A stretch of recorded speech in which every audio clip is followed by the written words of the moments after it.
नमस्कार दोस्तों, आप सबका अपने यूट्यूब चैनल पीके मार्केट में स्वागत है। कैसे हैं दोस्तों आप? उम्मीद है सब लोग बढ़िया होंगे। चलिए, मैं हूँ पंकज कोसरे और आप सुन रहे हैं पीके मार्केट एनालिस्ट। इससे पहले एपिसोड में दोस्तों हमने एपिसोड नंबर 10 में बात किया था कि स्टॉक कैसे पिक करें।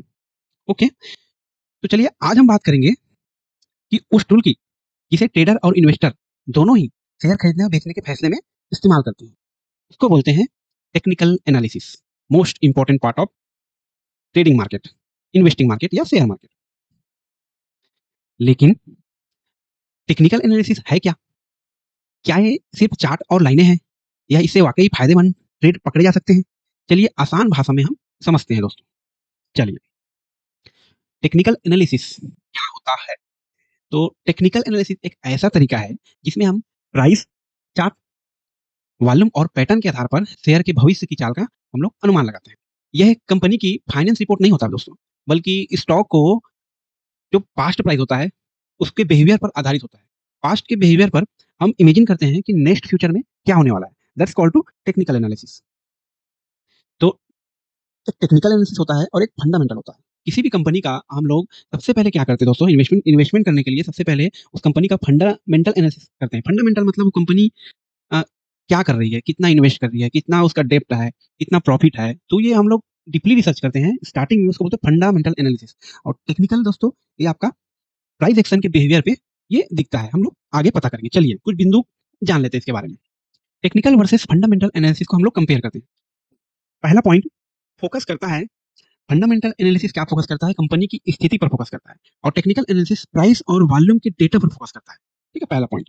दूसरा पॉइंट है निवेश करने का जो नजरिया होता है वो फंडामेंटल में लॉन्ग टर्म के लिए होता है। मतलब टेक्निकल एनालिसिस में आपका शॉर्ट टर्म और टाइमिंग बेस पे होता है। तीसरा पॉइंट है कैसे यूज होता है? तो फंडामेंटल में वैल्यू इन्वेस्टर के लिए यूज होता है और टेक्निकल एनालिसिस में ट्रेडर, स्विंग ट्रेडर इसके लिए यूज होता है। तो आगे चलते हैं, इसके बारे में और डिटेल देखते हैं। टेक्निकल एनालिसिस के टूल्स क्या होते हैं दोस्तों? पहला, प्राइस चार्ट। हम लोग प्राइस देखते हैं। प्राइस में कैंडल होता है, बाइंग का, एक सेलिंग का। रेड कैंडल आप देखे होंगे चार्ट में, रेड कैंडल, ग्रीन कैंडल। तो ये प्राइस को प्रेजेंट करता है कैंडल स्टिक्स के फॉर्म में, लाइन के फॉर्म में, बार के फॉर्म में। हम आगे देखेंगे दोस्तों ये चार्ट क्या होता है। ठीक है, तो कैंडल स्टिक चार्ट सबसे ज्यादा लोकप्रिय चार्ट है दोस्तों। और दूसरा, हर कैंडल दिखाती है ओपन, हाई, लो, क्लोज। ये तो होता है पहला, प्राइस चार्ट के बिहेवियर पे। दूसरा आते हैं सपोर्ट और रेजिस्टेंस के बिहेवियर पे। सपोर्ट, सपोर्ट क्या होता है दोस्तों? नीचे होता है सपोर्ट। नीचे मतलब प्राइस लेवल जहां खरीदारी आती है उसको बोलते हैं हम लोग सपोर्ट लेवल। और दूसरा पॉइंट आता है इसमें रेजिस्टेंस लेवल। रेजिस्टेंस लेवल ऊपर का लेवल जहां बेचने वाले हावी हो जाते हैं। मतलब सपोर्ट में हम लोग किसी भी शेयर को खरीदते हैं और रेजिस्टेंस में हम लोग उस शेयर को बेचते हैं। ठीक, डिटेल में आगे जानेंगे दोस्तों। चलिए आगे चलते हैं। तो तीसरा पॉइंट है ट्रेंड लाइन के बेस पे और चार्ट पैटर्न। तो अप ट्रेंड होता है और एक डाउन ट्रेंड होता है। अपन एक ट्रेंगल बनता है, उस चार्ट में ट्रेंगल बनता है, फ्लैग बनता है, हेड एंड शोल्डर आदि सब बनता है दोस्तों। चौथा आता है इंडिकेटर बेस पे। इंडिकेटर आरएसआई, इसको बोलते हैं रिलेटिव स्ट्रेंथ इंडेक्स, एमएसीडी बोलते हैं, मूविंग एवरेज, कन्वर्जेंस, डाइवर्जेंस। तीसरा आता है मूविंग एवरेज, 50 डीएमए, 100 डीएमए, ऐसे बहुत सारे आते हैं इंडिकेटर। जस्ट एग्जांपल है 3 ठो और बहुत सारे हम लोग आगे देखेंगे। क्या बिगिनर को टेक्निकल एनालिसिस सीखना चाहिए? हाँ, बिल्कुल, लेकिन धीरे-धीरे सीखना चाहिए। शुरुआत करें एकदम बेसिक कॉन्सेप्ट से, जैसे कि सपोर्ट क्या है, रेजिस्टेंस क्या है, कैंडलस्टिक क्या है, और साथ में प्रैक्टिस भी करें चार्ट को ऑनलाइन, अपने चार्ट में, सिस्टम पे, मोबाइल पे, और वर्चुअल ट्रेडिंग भी करें इसमें। रियल ट्रेडिंग ना करें दोस्तों, वर्चुअल ट्रेडिंग एक आता है अकाउंट, डेमो अकाउंट खुलता है, उसमें आपको वर्चुअल ट्रेडिंग करना चाहिए या फिर पेपर ट्रेडिंग करना चाहिए, ये सबको देख के। अगला पॉइंट है दोस्तों, गलतफ़हमी से बचें। टेक्निकल एनालिसिस कोई जादू नहीं है। यहाँ 100% नहीं है दोस्तों, कोई भी चीज़ 100% नहीं होता। ठीक है? 100% एक्यूरेट फ्यूचर प्रेडिक्शन कभी नहीं होता। ना पहले हुआ है, ना आगे होगा। ठीक है? ये संभावनाओं को पहचानने का ही उपकरण है और कुछ नहीं। संभावना हो सकता है कि पहले ये था, ये पैटर्न बना था, आगे ये पैटर्न बन सकता है बस। आपको स्टॉप लॉस लगा के ही उसको खरीदना और बेचना है। सही रिस्क मैनेजमेंट और सही स्टॉप लॉस के साथ ही उपयोग करना चाहिए।